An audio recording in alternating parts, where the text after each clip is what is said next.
All right. So for our last and final subgroup, I invite to the stage Dr. Natasha Schaefer, who will be presenting on our women's cohort update.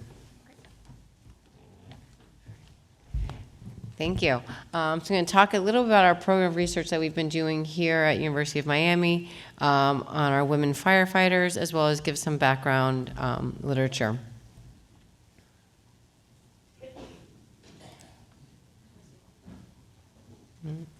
Promise I will. There we go. All right, so according to 2018, the NFPA survey of fire departments for the U.S. fire experience, women firefighters represent 8% of all of the 1.1 million firefighters. We have seen a 3% increase since 2015. 4% of U.S. career firefighters are women, where 11% of our volunteers volunteer firefighters are women. So some of the work-related health concerns that we've seen with female firefighters are increased physical injuries and fatalities, complications related to pregnancy and fertility, high rates of depression and PTSD and anxiety, as well as heightened risk for certain site-specific cancers. So some national epidemiological studies that have been done, as we've talked about Daniel's earlier today, but that we saw that there was a higher rate of breast cancer compared to the general population for our female firefighters. We also saw a study out of San Francisco that showed that firefighters were exposed to higher levels to some carcinogen compounds compared to the general population. So with that, there's another study that came out in 2018 looking at a subgroup of firefighters, women firefighters in San Francisco, in a cohort of women firefighters ages 40 to 50 years old from the San Francisco Fire Department that found breast cancer rates to be found 6 times higher than the national average. Again, this was a very small study of pilot and looking at just one department, but it was significant. So as we talked about some of the epi work and the linkage that we've been doing here in the state of Florida, and how Dr. Lee has started this several years ago prior to FCI even beginning, he looked at the cancer incidence in Florida with professional firefighters from 1981 to 1999, and we saw that with our female firefighters, we saw an increase of overall cancer, Hodgkin's disease, thyroid, and cervical cancer. And so this is really when we started in 2015. This is one of the hallmark studies that was out that really sparked my interest in looking at our women firefighters and seeing why are they at risk for these types of cancers, specifically cervical cancer. We know it's a preventable cancer, and so I really was diving into that information to see what we could do next. As a follow-up, as we mentioned yesterday, or more so this morning, we redid the linkage to include firefighters in the state of Florida from 1981 all the way to 2014. And so with this new linkage, we saw that with our female firefighters, we saw an increase in brain cancer and thyroid cancer. So with all the literature that we've seen so far, we've seen increase with thyroid cancer, breast cancer, bladder cancer, and cervical cancer in our female firefighters.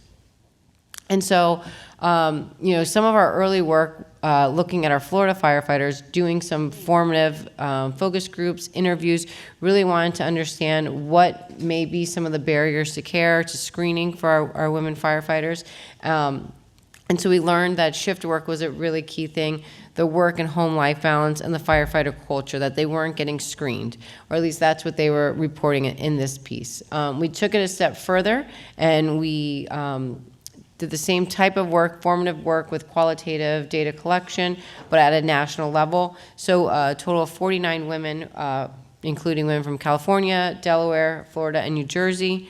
And you can see there we're looking, those are the themes that came out of what are their main health concerns. So it was pretty comparable to what we were seeing in the state, looking at occupational cancer risk, and then looking at women's health. So main concerns including risk related to hazardous exposures, sleep disruption and stress, cancer, pregnancy and breastfeeding, and lack of resources. And so as far as lack of resources, it was really lack of direction and policies. We talked to several women, as I mentioned, nationally, that there really just weren't any policies related to How long do you stay on the truck? When do you go off for pregnancy leave? When do you come back? Do you breastfeed? Should you not? And there really just is, they felt like there's no direction and no resources for them. And so with the formative work here in Florida, when we started, they said, you know, we're not being screened. We're so busy. We have our shift work. We're balancing our life, and we end up not, you know, going for a pap smear. Or, you know, we're doing our annual physical with our department, but that doesn't include a women's physical. So we're not, you know, going on a yearly basis. So we did a feasibility and acceptability pilot study. You can see there with a home-based self-sampler. So this is something they do at home. They're able to test for HPV. They mail it back to us. You could see there the eligibility criteria for this was an active female firefighter, ages 21 to 65, not having a pap smear in the last 3 years, no history of hysterectomy, and no history of cervical cancer. So what it came down to, as you can see there, we screened over 247 women in the state of Florida, and only 26 were eligible. And so it was mostly because even though the women had told us that they weren't being screened, when we, you know, actually formalized and asked the questions of if they had a pap smear in the last 3 years, they really were. And so, you know, this is science, and this is why we do it. This is where we learn. And so of those that did, that were screened, 60% of the participants report not having a pap smear in over 3 years due to lack of time. A majority of the participants also reported not receiving an HPV vaccine. Approximately 73% of the participants identified a place of care, preventive care, and annual physicals, and 15% had previously been diagnosed with cancer. So we learned a lot from this study. One, about HPV vaccine and the low uptake of it. So we built education around that and spoke with women about HPV vaccine. The other thing we learned is women are being screened. They are going and getting pap smears at least once every 3 years. So we kind of started brainstorming, okay, what's next? What else could they be exposed to? What else could be happening that they're you know, having this increased risk for cervical cancer? And so our next project that we did, and I'll show the results from this, is looking at occupational chemical exposure in female firefighters. And so you heard today from several presenters about exposures, about these polyaromatic hydrocarbons, these carcinogens that they see in the air, on the skin. And so our thought process was, you know, if it's everywhere in the bay, it's in the fire station, and we're finding it in the breath samples, we're finding it in the skin of firefighters, it's probably in the vaginal region, which can be causing some change in their microbiome that could be increasing their risk for HPV and for cervical cancer. And so the same way we did a self-sampler with the HPV test, we now gave the women 3 self-samplers. And so, you know, they're the size of a Q-tip that they do in the privacy of their home or at a fire station, and we tested for levels of PAHs, HPV, and then also their microbiome. And so microbiome is basically your bacteria. You have good bacteria, you have bad bacteria. And I know you hear microbiome a lot. You have a gut microbiome, you have a vaginal microbiome. And so depending on if you're having the good bacteria or the bad bacteria, it may increase your susceptibility to, you know, different diseases such as HPV or viruses. So you can see here we had a sample of 49 women firefighters and a sample of 51 controls, so non-firefighters. And you could see significantly that we found PAHs in the vaginal regions of the women firefighters. In addition, when we stratify by years of service, it increased by numbers of service. So you could see 0 to 4 years, an increase when we go to 5 to 15 years, and then an increase when it's over 16 years. So again, we're looking at years of service, years of exposure. So here's a heat map. I know you guys have seen a lot of heat maps. You see on your left side our firefighters and our controls on the right. The darker the color, the higher levels of PAHs. So we see naphthalene is high for both groups, but on the control side, you can see basically zeros and whites for a majority of the other PAHs, where we see blues across the board for our firefighters. So then another way we stratify this is by race and ethnicity. We did see higher rates in our Hispanic women firefighters, and then we took it a step further. Besides that, breaking it by our Hispanic firefighters versus controls, and we did see a statistically significant increase in both naphthalene and benzopyrene. The other thing we looked at, as I mentioned, we looked at HPV. And so we saw that women who were were positive for high-risk HPV also had significantly higher levels of PAHs, of the 14 PAHs that we found. So again, showing that it's all correlated, that they're being exposed by these certain chemicals or carcinogens that's then putting them at risk for HPV. And then adding the last puzzle to the piece is the microbiome. So we looked, and you could see that there's similar microbiome diversity between our firefighters and our controls. But looking at the sample, those that had dominant of the Gardnerella, which is what we would say is the bad bacteria, which puts you at higher risk for HPV. We saw a relative abundance that was higher in our female firefighters. So 77% in our female firefighters compared to 68% in our controls. And then there on the scatter plot, you can see that the mean abundance of the Gardnerella positively correlated again with the total PAHs in the firefighters. So now we've seen that the pH, as it increased, we saw an increase in the bad bacteria as well as an increase in risk for HPV. So that's basically what I said. And so what is our next step?